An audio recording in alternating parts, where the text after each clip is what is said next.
Hey guys, welcome back. I'm here today to talk to you about some reasons for coming to Texas. And this is going to be a project, kind of a project assigned to this part of the assignment. So, online learners and people that are absent, this gives you an opportunity to do that. This is both for Coach Christian's class and Coach Willis's class.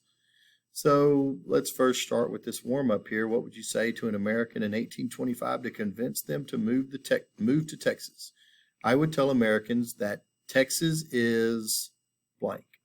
So think about that for just a second and think about what you would tell people about Texas to get them to move here. So I think there's a lot of things that you could tell Americans about Texas to get them to come here. Things like great soil, great climate, lots of places to live, cheap land, so on and so forth. There's a multitude of things, and we're going to talk about a few of those as we go on. So, reasons for people to come to Texas. Now, the way we do things in social studies normally is we try to do things in a organized way to talk about different information. So we've got in this little lecture, we've got first thing is economic reasons.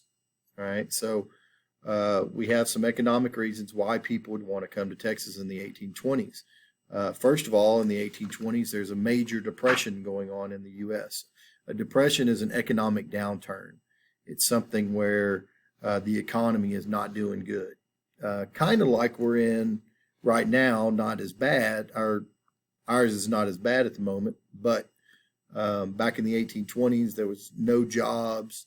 People were losing their homes, so that was a big problem for them. Another reason is cheap farmland.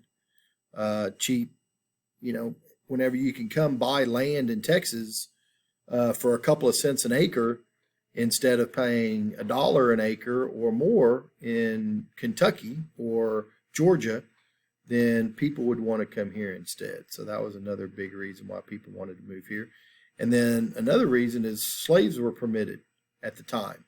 So, a lot of states in the North were not allowing slaves. And so they were able to bring their slaves with them to buy this cheap land and have a place to start new. Okay, second thing that we're looking at is the political side of it. The Mexican government is very similar to the United States government. It has a constitution. It has a president. It's very, very similar in that a lot of the same type of the way they were going to live is what they were going to get if they moved to Texas, which was controlled by Mexico at the time. So you can see down here in the Constitution of 1824, this was something that we'll talk about in a little bit, but it was something that the Mexican government set up in order to set up their new government whenever they became free from Spain. And so they came up with the idea of having a president and a vice president. A two-house Congress like we have, where we have a House of Representatives and a Senate. You also have a judicial branch with the Supreme Court. Some of the added things that they did was things like requiring people to be Catholic. That was part of the deal in Mexico. You had to be Catholic. And then each state was able to draft its own constitution and give each state certain states' rights that were above and beyond that of the Mexican Constitution. So very, very similar to the U.S. system. The last thing we have for people to move to Texas is the geographical regions. So things like it's great soil for farming, really good for farming. We know that. Trees, lots and lots of trees all over East Texas and Central Texas that you could use to build your houses with. and then lots of rivers and creeks. We know that there's tons of rivers and things like that. So for water, so they could farm with it, drink it, all that good stuff. Have their cattle use it for the ranches, that kind of thing. So lots of good things. So we've got social aspects also. So we got political, economic, social aspects. So as we move into the 1820s, the problem with the Indians was kind of going away. So the settlers had pushed most of the Indians out of Central Texas, more towards West Texas and up into Oklahoma. It was a chance to give people a fresh start. Criminals came here. People that were poor and desolate and didn't have any money came to Texas. So it was a chance for them to get a fresh start, new beginning. It's the reason why a lot of immigrants travel, is because they're getting a new start. And then more Anglos than Hispanics were in Texas. And so people were very, that was a good thing for them, because they didn't have to worry about the social aspect. There were people like each other in Texas at the time. So your assignment is a poster project. All right. So you guys that are at home, you're going to have to get a poster or a big sheet of paper, butcher paper, something like that, to do this project on. It needs to be big, like the size of a poster board. So here's what you're going to include in that. You have to have a visual, a shape of Texas. All right. So you can either trace one from a book, or print one off the internet and put it in there, but it needs to be big. You need to have a big shape of Texas. You have to have a slogan, something that would attract people's attention to come to Texas. You also have to have a persuasive statement. What does it mean to be persuasive? It means to persuade somebody, to try to change their mind. All right. It has to be colorful, so you got to color it.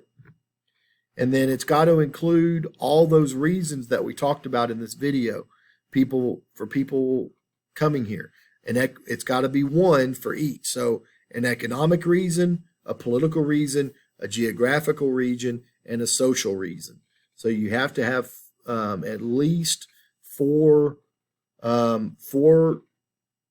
reasons and a picture for each one.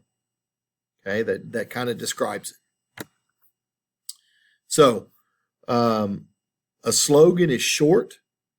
All right, so it doesn't have to be really long. It's kind of like with Nike, their slogan is "Just do it."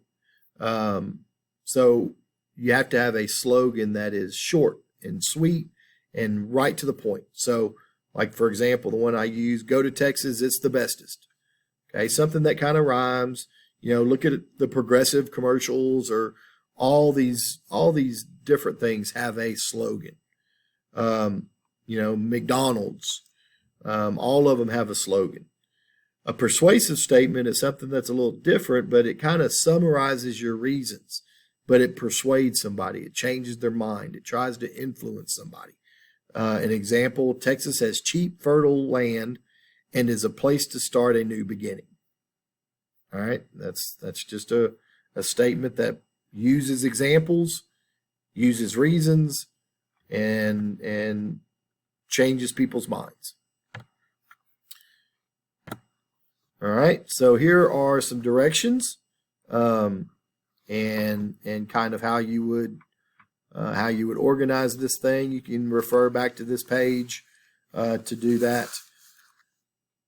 So you got all those different things there that we've already talked about. Make sure you take a look at that. You can pause this video if you need to look at those things of what you have to have. And then the last thing is an example.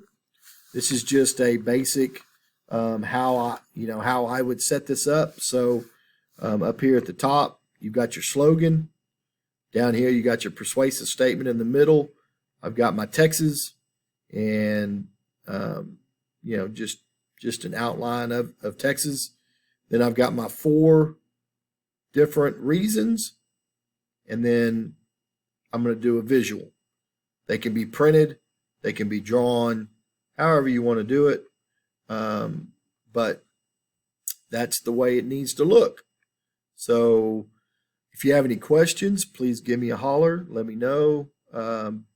You will need to, at the end of this, whenever you're ready to turn it in, you'll need to take a picture of it and send it, attach it to this assignment, and send it back to me just like you've done with some of the other ones. Hope y'all are doing good. Let me know if you need anything. Have a good day.